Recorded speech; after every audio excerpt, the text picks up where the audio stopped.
Hey guys, welcome back to Indian best education. दोस्तों, आप सभी के प्यार और सपोर्ट के लिए आपका बहुत बहुत धन्यवाद। देखिए, वीडियो के टाइटल और थंबनेल से आपको पता लग गया होगा कि हम क्या करने वाले हैं।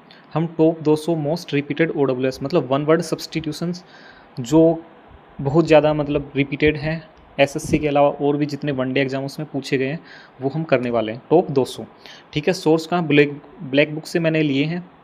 जितना भी डाटा ब्लैक बुक के अंदर उसमें मैंने सब कुछ इंक्लूड कर लिया है पीडीएफ में, तो वो हम करने वाले हैं, ठीक है। तो चलिए, आज की जो वीडियो है उसमें होगा 1 से लेकर 20 तक, 1 to 20। जो रिमेनिंग रहेगा वो आगे नेक्स्ट वीडियो में आता रहेगा, 20 से 40 60 ऐसे। तो इसकी लगभग 10 वीडियो होंगी, उसमें कवर हो जाएगा। तो चलिए स्टार्ट करते हैं वीडियो को। देखिए, फर्स्ट है इसमें, ए person who love all Mankind. एक ऐसा व्यक्ति जो पूरे मैनकाइंड मतलब होता है पूरी मानव जाति से प्रेम करता है, ठीक है। उसको बोलते हैं फिलैंथ्रोपिस्ट। क्या बोलेंगे? फिलैंथ्रोपिस्ट मतलब मानव प्रेमी, ठीक है। तो ए person who love all Mankind का मतलब होता है जो सभी मानव जाति से प्रेम करता है, ठीक है, उसे फिलैंथ्रोपिस्ट बोलेंगे। नेक्स्ट है, an inscriptions on a tombstone in the memory of a person who has died. मतलब कोई व्यक्ति है जो मर चुका है, तो उसकी याद में उसकी कबर पे जो लेख लिखा है, जो शिलालेख होता है, उसको हम क्या बोलते हैं? उसको बोलते हैं एपिटैफ। क्या बोलेंगे? उसको एपिटैफ बोलेंगे, ठीक है। एन इंस्क्रिप्शन मतलब एक शिलालेख होता है जो कहाँ लिखा जाता है? कब्र के ऊपर लिखा जाता है। किसी व्यक्ति की, जो व्यक्ति मर जाता है उसकी याद में लिखा जाता है, तो उसको क्या बोलेंगे? हम एपिटैफ बोलेंगे। नेक्स्ट है, something no longer in use. एक ऐसी चीज़ जो प्रचलन में नहीं है या फिर काफ़ी टाइम से उसका यूज़ नहीं किया, तो उसको हम बोलते हैं ऑब्सोलेट। ऑब्सोलेट का मतलब होता है अप्रचलित या पुराने ढंग का, तो उसे हम क्या बोलेंगे? ऑब्सोलेट बोलेंगे, जो काफ़ी टाइम से प्रचलन में नहीं है, ठीक है। नेक्स्ट है फोर्थ, ज़्यादा टाइम नहीं लेंगे, इसमें 20 लिए हैं वन वर्ड, तो मुश्किल से 10 से 15 मिनट इसमें लगेंगे, ठीक है। Hand writing which is difficult और इम्पॉसिबल टू रीड। एक ऐसी हैंड राइटिंग जो क्या हो? डिफ़िकल्ट हो और इम्पॉसिबल हो टू रीड, पढ़ने में, जो पढ़ने में क्या हो? कठिन हो या फिर इम्पॉसिबल हो, तो उसको हम बोलते हैं इलेजिबल। इलेजिबल का मतलब होता है अपठनीय, जिसको पढ़ा नहीं जा सकता या जो पढ़ने में कठिन हो या इम्पॉसिबल हो, ठीक है। तो ऐसी हैंड राइटिंग को हम क्या बोलेंगे? ऐसी हैंड राइटिंग को हम बोलेंगे इलेजिबल। नेक्स्ट है, something that can't be avoided. जिसको हम अवॉइड नहीं कर सकते, जिसको अवॉइड नहीं किया जा सकता, उसको हम क्या बोलेंगे? या फिर सर्टेन टू हैपन, यानी ऐसी चीज़, यानी जिसका होना तय है, जिसको हम टाल नहीं सकते, जिसका होना तय है, तो उसको हम बोलते हैं इनएविटेबल। इनएविटेबल का मतलब होता है अटल। क्या होता है?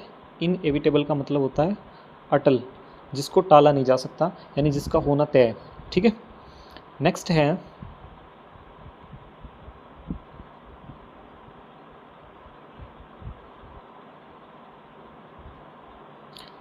है, a place for keeping the birds in A confined space. मतलब पक्षियों को रखने के लिए एक सीमित जगह, उसको बोलते हैं अवेरी। क्या बोलते हैं? उसको अवेरी बोलते हैं, यानी जहाँ पर पक्षियों को रखा जाता है तो उसके लिए जगह को क्या बोलते हैं? अवेरी बोलते हैं, जिसको पक्षी साल बोलते हैं, ठीक है। नेक्स्ट है, belonging to the same age time. एक ही समय में कोई दो व्यक्ति हैं, मतलब एक ही टाइम पीरियड के अंदर, तो उसको हम बोलते हैं कंटेम्प्रेरी। उसको क्या बोलेंगे? कंटेम्प्रेरी। जैसे हम एंसेंट हिस्ट्री है, प्राचीन भारत में हम पढ़ते हैं कि जो गौतम बुद्ध हैं और जो महावीर स्वामी जी हैं, ठीक है, तो उनके कंटेम्प्रेरी कौन सा राजा था? बिंबिसार था, अजातशत्रु। तो वो क्या हो गए? कंटेम्प्रेरी हो गए, मतलब दोनों उनके क्या हो गए? मतलब उनके टाइम पीरियड में था तो समकालीन हो गए। किस किस के समकालीन? गौतम बुद्ध और महावीर स्वामी के, ठीक है। तो उसको क्या बोलेंगे? कंटेम्प्रेरी, मतलब एक ही टाइम में। नेक्स्ट है, a person who can endure pain और hardship without showing his feelings. यानी अपनी फीलिंग्स, अपनी भावनाओं को शो किए बिना कोई व्यक्ति पेन को, दर्द को सहन कर रहा है, तो ऐसे व्यक्ति को हम क्या बोलेंगे? स्टोइक। स्टोइक का मतलब होता है उदासीन, यानी जिसको कोई फ़र्क नहीं पड़ रहा, अपनी भावनाओं को मतलब शो किए बिना वो क्या कर रहा है? दुख को सहन कर रहा है, तो ऐसे व्यक्ति को बोलेंगे स्टोइक पर्सन, ठीक है। उसको क्या बोलेंगे? स्टोइक। नेक्स्ट है, one who does not believe in the existence of God. जो भगवान के अस्तित्व में विश्वास नहीं करता, तो उसको एथिस्ट नहीं बोलते हैं, शायद बुक में गलत हो सकता है। एथिस्ट भी हम सही कर सकते हैं, लेकिन अगर ऑप्शन के अंदर दोनों मिलेगा, क्या क्या? अगर ऑप्शन में मिलता है एग्नोस्टिक, AGNOSTIC, अगर ऑप्शन में एग्नोस्टिक्स और एथिस्ट दोनों मिलता है किसके लिए, believe in the existence of God के लिए, तो हम एग्नोस्टिक को टिक करेंगे। किसको टिक करेंगे, एग्नोस्टिक्स को, फिर एथिस्ट नहीं करेंगे। यहाँ पर सही हो सकता है, लेकिन अगर ऑप्शन में दोनों मिलेंगे तो आप किसको करोगे, एग्नोस्टिक्स को करोगे। क्यों, क्योंकि बिलीव जो does not believe in the existence of God उसके लिए एग्नोस्टिक होता है। तो फिर एथिस्ट क्या होता है, एथिस्ट जो होता है जो भगवान में विश्वास नहीं करता, ठीक है, यानी one who does not believe in God, जो भगवान में विश्वास नहीं करता। लेकिन अगर एग्जिस्टेंस की बात हो रही है तो हम क्या करेंगे, एथिस्ट ना करके एग्नोस्टिक करेंगे, ठीक है। तो इसमें कंफ्यूज मत होना, वैसे दोनों सही हैं, ठीक है। अगर दोनों ऑप्शन में होते तो आप किसको प्रीफर करोगे, एग्नोस्टिक को, ठीक है। नेक्स्ट है 10 number, A person who draws और मैक्स मैप्स, जो क्या बनाता है, जो ड्रॉ करता है या बनाता है मैप, जो मैप वगैरह बनाता है तो उसको क्या बोलते हैं, कार्टोग्राफर बोलते हैं। कार्टोग्राफर मतलब मानचित्रकार, तो उसको हम क्या बोलेंगे, कार्टोग्राफर बोलेंगे, ठीक है। हो गया 10 नंबर, यहाँ तक कोई दिक्कत। नेक्स्ट देखिएगा, आराम से याद हो जाएगा, इनके मैं जो मीनिंग वगैरह है वो साथ में बता रहा हूँ इसके। नेक्स्ट है 11 number, an extreme fear of being in A small confined place, यानी बंद कमरे में रहने का डर या कोई कम जगह है उसमें रहने का डर, उसको बोलते हैं क्लस्ट्रोफोबिया। उसको क्या बोलते हैं, क्लस्ट्रोफोबिया, यानी कोई स्मॉल प्लेस है या फिर बंद कमरे का जो डर है उसको बोलते हैं क्लस्ट्रोफोबिया। नेक्स्ट देखिएगा, वन हु नोज एवरीथिंग, जो सब कुछ जानता है, मतलब सर्वज्ञ, जो सब कुछ जानता है उसको हम क्या बोलेंगे, ओमनीसाइंट बोलेंगे। क्या बोलेंगे, ओमनीसाइंट, जो सब कुछ जानता है। आसान है। नेक्स्ट है, ए solution for all difficulties and disease, सभी बीमारियों का, सभी समस्याओं का एक हल, ए सॉल्यूशन, एक हल, उसको बोलते हैं पेनेसिया। वेरी इंपॉर्टेंट, पेनेसिया का मतलब होता है रामबाण, क्यूर फॉर ऑल डिजीज़, सभी समस्याओं का एक हल, पेनेसिया, रामबाण, ठीक है। नेक्स्ट देखिएगा,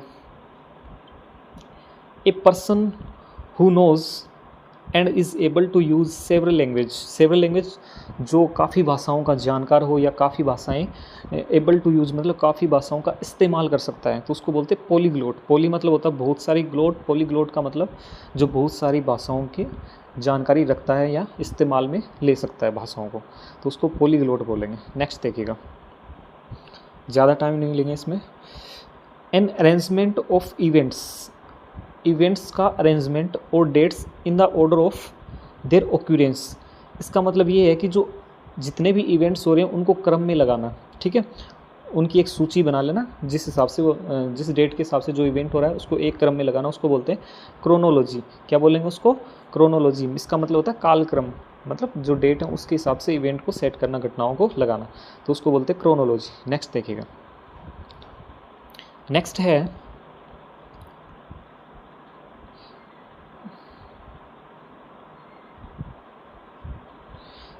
ए स्पीच और ए presentation made without previous preparation, यानी बिना किसी पूर्व प्रिपरेशन, कोई तैयारी वगैरह के कोई भाषण या प्रेजेंटेशन दिया जाता है उसको हम एक्सटेम्पोर बोलते हैं। क्या बोलते हैं, एक्सटेम्पोर, मतलब आपने बिना कोई पहले की तैयारी की हुई आपने कोई भाषण दिया है, ए स्पीच और ए प्रेजेंटेशन, ठीक है, आपने कोई भाषण दिया है तो उसको क्या बोलेंगे हम, एक्सटेम्पोर बोलेंगे, उसको क्या बोलेंगे, एक्सटेम्पोर।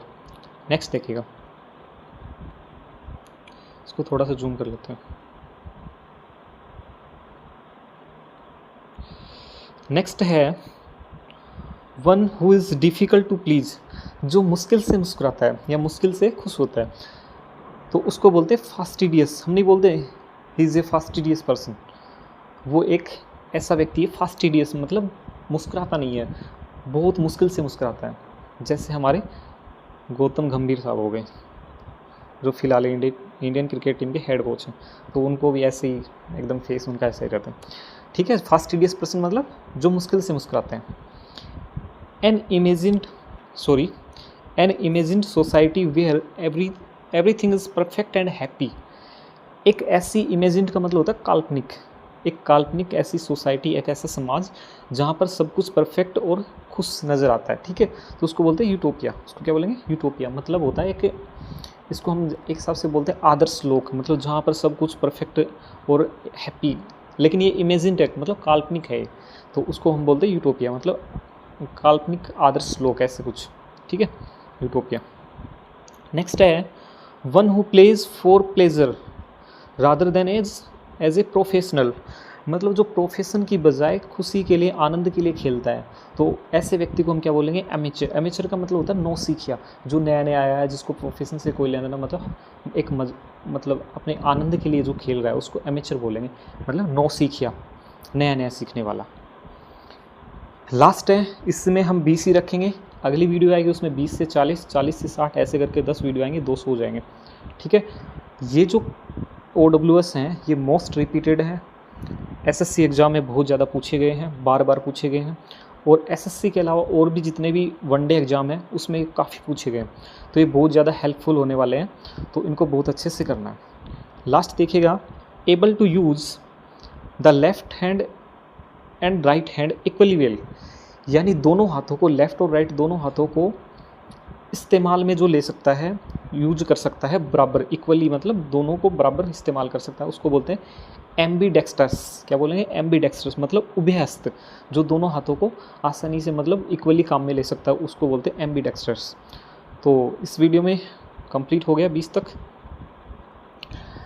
इसमें हमने 20 तक ही रखे हैं, बाकी का जो रिमेनिंग है 200 तक आएगा, वो नेक्स्ट वीडियो में आएगा, ठीक है। तो आज की वीडियो में इतना ही रखते हैं। अगर आपके लिए वीडियो हेल्पफुल होती है, वीडियो की क्वालिटी, साउंड वगैरह या फिर जो कंटेंट है अगर आपके लिए हेल्पफुल होता है तो आप इसको लाइक कीजिएगा, क्योंकि आपका लाइक हमारे लिए मोटिवेशन है, और इसको लाइक कीजिएगा, और चैनल पर नए हो तो उसको सब्सक्राइब कर लीजिएगा।